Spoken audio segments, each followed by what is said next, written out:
अस्सलाम वालेकुम वरहमतुल्लाहि वबरकातुहू।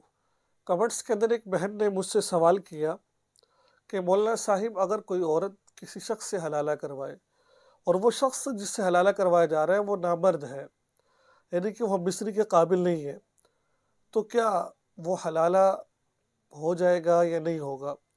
उस हलाले के बारे में शरीयत क्या कहती है? जैसे उन्होंने तफसीर में लिखा, क्योंकि मसाइल होते हैं खुलकर बयान करने चाहिए।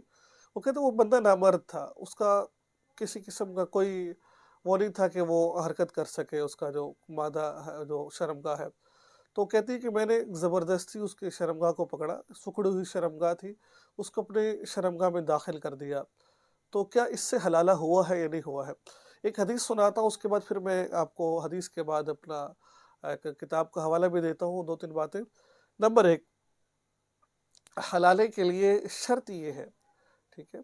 हलाले के लिए शर्त ये है कि जिससे हलाला करवाए, जैसे कि हदीस का मफ़हूम है, आता है कि एक औरत आप सल्लल्लाहु अलैहि वसल्लम के पास आई, कहने लगी, या रसूल अल्लाह, मैं अपने पहले शौहर के पास जाना चाहती हूँ। तो अल्लाह के नबी ने पूछा, क्या आपके जो दूसरे शौहर है उससे आपने हमबिस्तरी कर लिया? वो मफ़हूम अर्ज़ कर रहा हूँ। तो वो कहती है, या रसूल अल्लाह, वो तो यानी कि रुमाल कोई चीज़ थी, उससे इशारा करके फरमाया वो ऐसे, यानी कि वो नामर्द है वो। तो अल्लाह के नबी ने फरमाया, जब तक उससे तुम फ़ायदा हासिल नहीं कर लेती, उस वक़्त तक पहले शौहर के पास नहीं जा सकती। ये हदीस का हवाला हो गया। अब एक किताब है मेरे पास, उस किताब के अंदर लिखा हुआ है कि हलाला शरई, ज़रा थोड़ा ध्यान से सुनिएगा, क्योंकि दीनी मसाइल है, तो इसमें किसी को कोई कमी कोताही ना रह जाए। हलाला शरई में इलाज, यानी कि दुखूल हशफ़ा ज़रूरी है।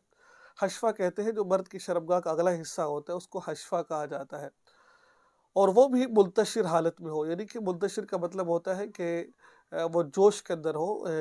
मर्द जब उसका दिल चाह रहा होता है तो वो उज़ू तनासुल बिल्कुल जोश में होता है, हो, ताकि मुहल्लिल हलाला करने वाले को लज़्ज़त भी हासिल हो जाए, ठीक है?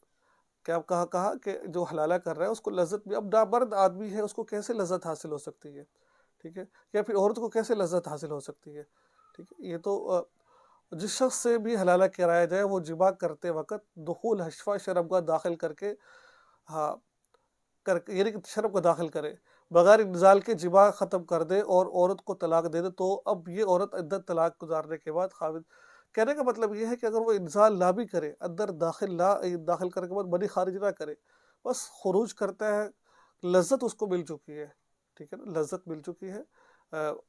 तो उस लज़्ज़त मिलने से जो उनसे ना हलाला हो जाएगा। अब देखिए, इस सूरत के अंदर तो ज़ाहिर-सी बात है, उसको लज़्ज़त नहीं मिली है, किसी किस्म का इंतशार भी नहीं था।